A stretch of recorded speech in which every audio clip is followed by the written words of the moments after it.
우리가 잘 알고 있는 그 박목월의 유파가 있죠. 우리가 흔히 청록파라고 얘기를 하는데 청록파에 해당하는 시인은 3명이 있습니다.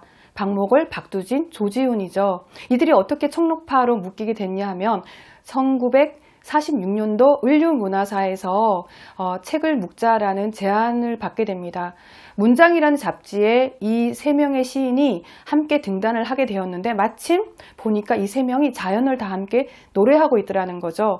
그래서 자연을 소재로 하는 이 3명의 시인을 함께 묶어서 청록집이라는 시집을 내게 됩니다.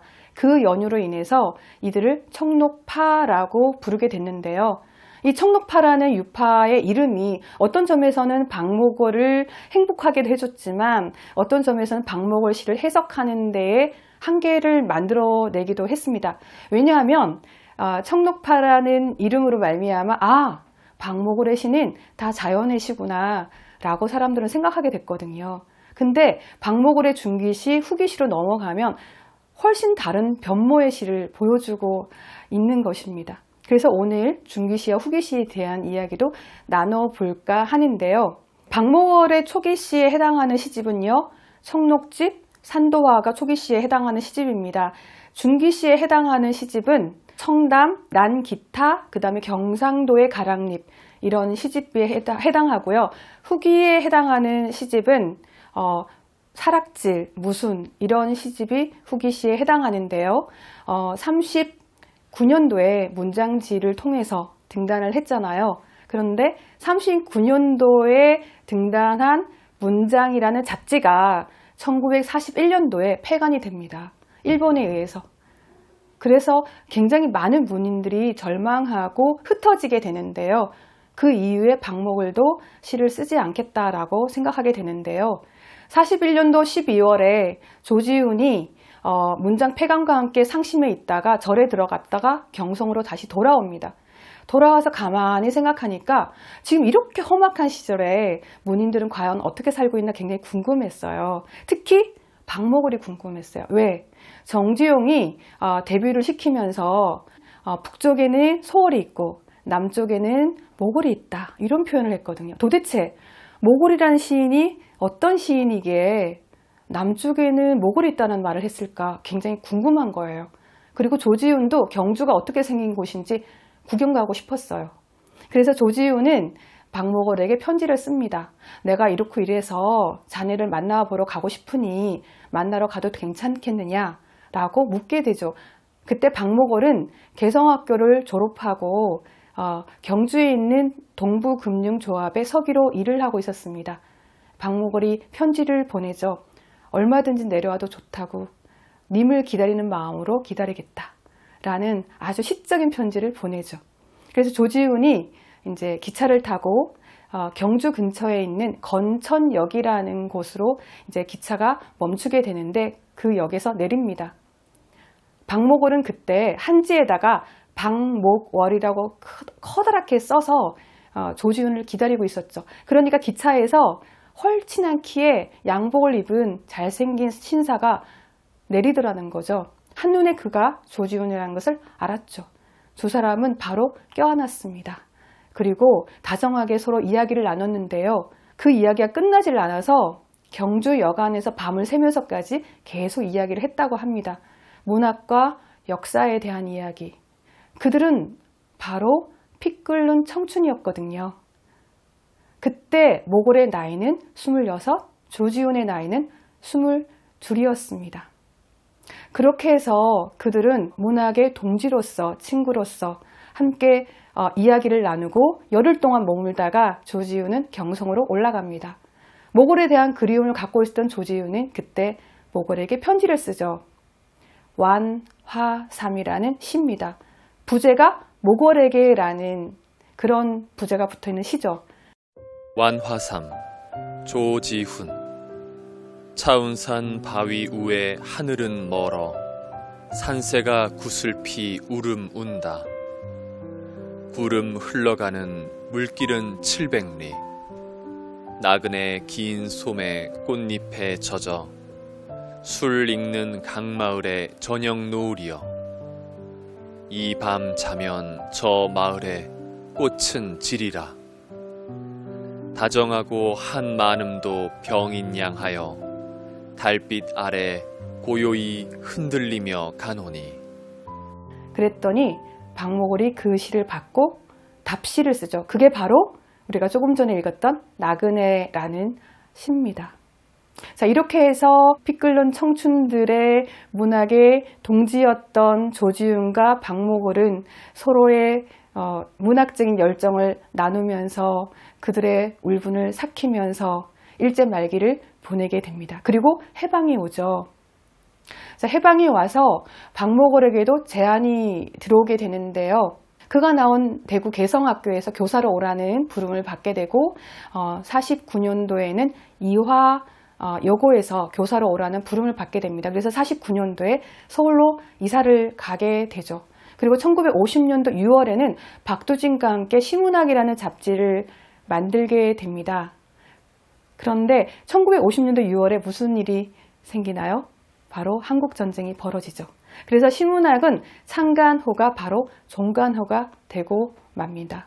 한국전쟁 동안에 박목월은 종군 시인으로서, 종군 기자로서 전쟁에 참전하게 되는데요.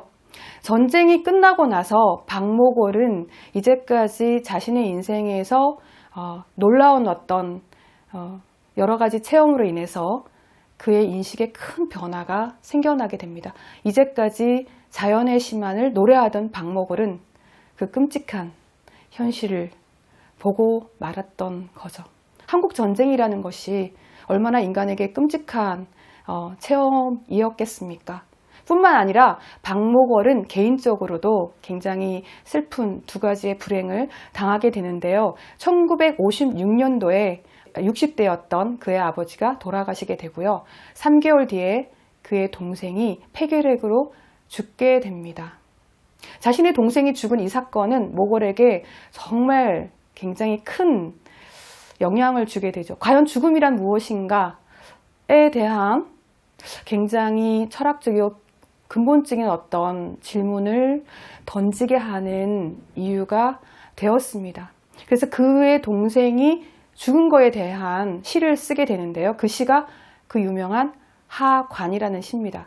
지금 이 하관이라는 시에서부터 나오는 시들은 바로 박목월의 중기시에 해당합니다. 중기시에서는 이제까지 자연의 모습을 보여주던 탈세속의 세계에서 세속의 세계로 넘어오게 된다는 걸 보여주게 되죠. 자, 하관이라는 시를 한번 읽어보도록 하겠습니다. 하관, 박목월. 관이 내렸다. 깊은 가슴 안에 밧줄로 달아내리듯. 주여, 용납하옵소서. 머리맡에 성경을 얹어주고 나는 옷자락의 흙을 받아 좌르르 하직했다. 그 후로 그를 꿈에서 만났다. 턱이 긴 얼굴이 나를 돌아보고 형님 불렀다. 오냐, 나는 전신으로 대답했다. 그래도 그는 못 들었으리라. 이제 내 음성을 나만 듣는 여기는 눈과 비가 오는 세상. 너는 어디로 갔느냐? 그 어질고 안쓰럽고 다정한 눈짓을 하고. 형님 부르는 목소리는 들리는데 내 목소리는 미치지 못하는.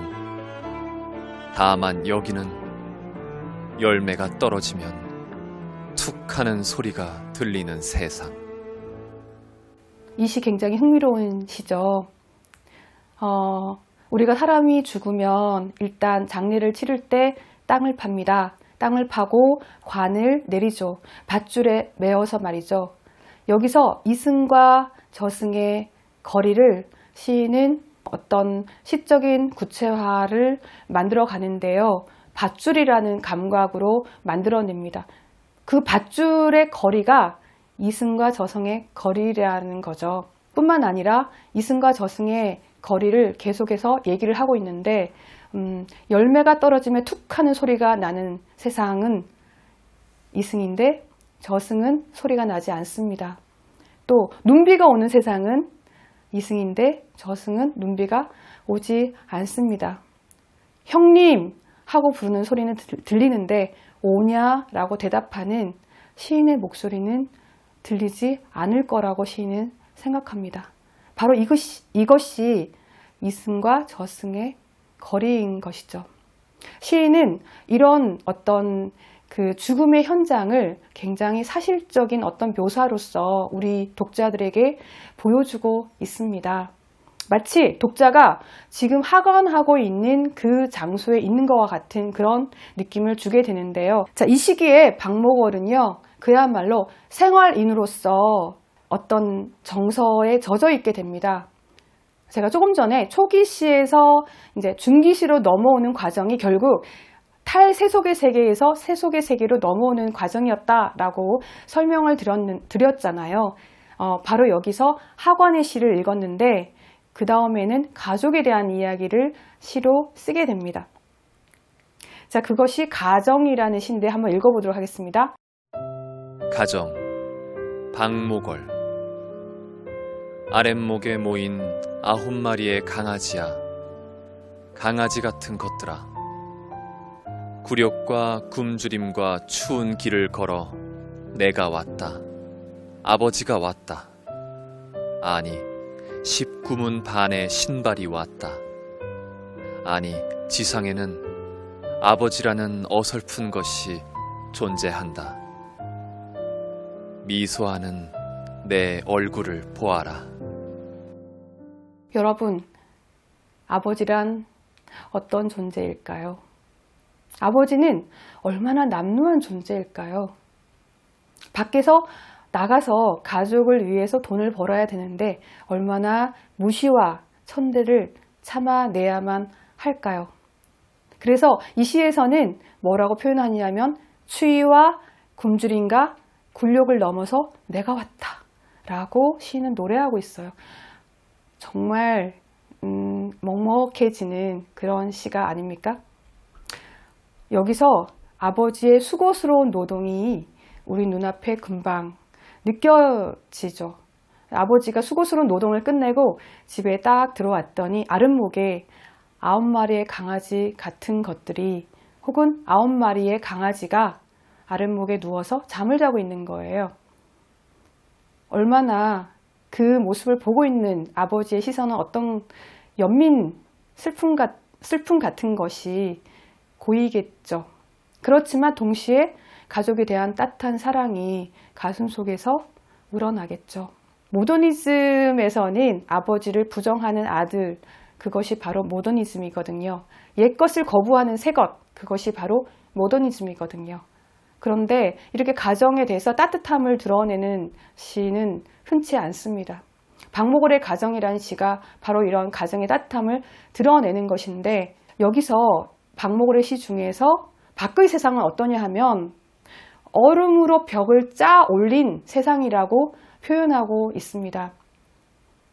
밖의 세상은 정말 삼엄하고 험악하고 폭력적이고 힘든 세상인데 딱 집에 들어오니까 9마리 강아지 같은 그런 가족이 잠을 자고 있는 모습을 보면서 다시 한번 이 아버지로서의 시인은 가슴을 쓸어내리면서 가족들을 쓰다듬으면서 가족에 대한 연민과 사랑을 확인하고 있습니다. 여기서 중요한 것은요, 19문 반이라는 신발이에요. 자신을 19문 반이라는 신발로 비유하고 있는 것이 굉장히 흥미로운데 문학에서는 이 신발이 굉장히 중요한 비유입니다. 신발 여러분 어떻게 생각하세요? 어떤 비유라고 생각하세요? 우리가 길을 걸을 때마다 신발은 우리가 걸었던 모든 길을 기억하고 있죠. 우리가 가는 곳마다 신발은 우리를 따라왔어요. 평생 동안 우리를 따라다니는 것이 신발이었습니다. 그래서 신발은 내 인생이기도 하고 나의 분신인 것이죠. 그래서 그 문인들 시 중에서 소설 중에서 구두, 신발 이런 걸 가지고 시를 쓰고 소설을 쓴 게 굉장히 많은데요.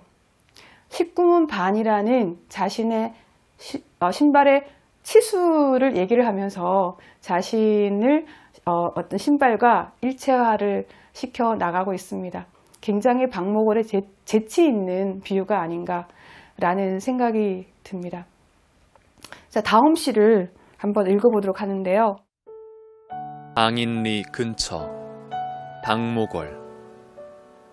당인리 변두리에 터를 마련할까 보아 나이는 들고 한 4,500평 돈이 얼만데 집이야 움막인들 그야 그렇지 집이 뭐 대순가 아쉬운 것은 흙 오곡이 여름하는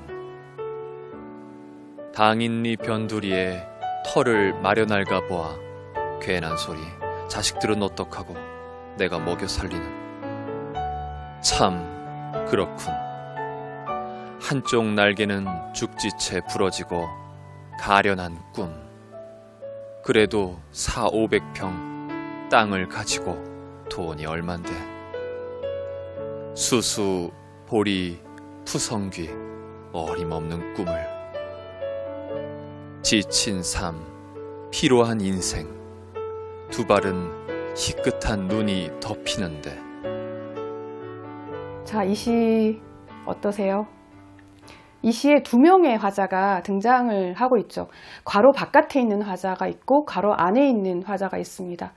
이 두 명의 화자는 표면적인 화자이자 이면적인 화자를 대변하고 있죠. 혹은 이상적인 화자이고 또 현실적인 화자이기도 하죠. 한 시인의 한 모습은 땅을 사서 수수와 보리와 푸성귀를 심어가지고 곡식을 좀 만들어서 그 안에 집도 짓고 그렇게 살고 싶은 땅에 대한 열망을 가지고 있는 한 모습이 있는데 반해서 한 모습은 그거 어떻게 할 수 있냐, 내가 자식도 먹여 살려야 되고, 바로 그것입니다. 현실의 중력이 우리의 꿈을 계속 누르고 있는 거죠. 한쪽에서는 이상적인 내가 있는데 한쪽에서는 그것을 막아서는 현실의 법칙이 있는 것입니다. 현실은 무거운 중력을 가지고 우리를 억누르고 있는 것입니다. 시인은 이런 두 가지의 모습을 두 명의 화자를 가지고 시 안에서 대화를 나누게끔 하고 있죠. 마치 무대 위에 올라가서 두 명의 배우가 얘기를 하고 있는 것 같습니다. 그런데 그 두 명의 사람은 한 사람이라는 거죠. 한 사람 안에 있는 두 명의 자아가 갈등하고 대립하고 있는 것이죠. 왜 박목월은 이 우리 안에 있는 두 명의 화자를 무대 위에 올려놓고 대화를 나누게 한 것일까?